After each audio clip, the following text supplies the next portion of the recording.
मादा टैटोलन सुअर अपने जन्नांग छिद्रों से एक जेल जैसा पारभासी पदार्थ निचोड़ते हैं, एंजाइम और पोषक तत्वों से भरपूर बलगम, जो न केवल शुरुआती स्वर के अंडों के विकास में सहायता करता है बल्कि अंडों को निलंबित भी रखता है, उन्हें सूखने से रोकता है।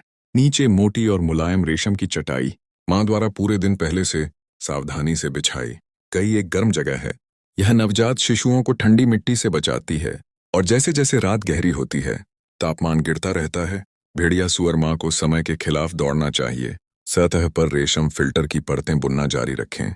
यह प्रक्रिया मकड़ी को लगभग समाप्त कर देती है। उसके शरीर में रेशम का भंडार है, लेकिन अत्यंत कठिन अवरोध न केवल तापमान को मजबूती से रोक सकता है बल्कि बाहरी कीटाणुओं को भी अलग कर सकता है।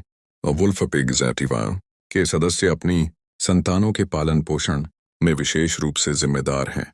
मादा टारंटो वुल्फ सुअर के लिए कठिन यात्रा अभी शुरू हुई है। अपनी शेष शारीरिक शक्ति के साथ वह सावधानी पूर्वक अंडों से भरी पूरी रेशम की चटाई को उठाती है और छीलती है। फिर अंडे की चटाई के किनारों को अंदर की ओर खींचने के लिए रस और कपड़े का उपयोग करती है। ऐसे एक तंग गोलाकार अंडे का द्रव्यमान बनाने के लिए लपेट देती है। इसे मजबूती से पेट से बांध दिया जाता है।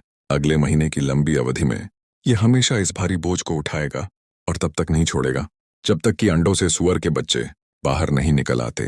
1 महीने बाद मादा सुअर की सावधानी पूर्वक देखरेख में सभी सुअर के बच्चे लगभग एक ही समय में अंडों से बाहर निकल आते हैं। इसके चारों ओर घने समूह में होते हैं।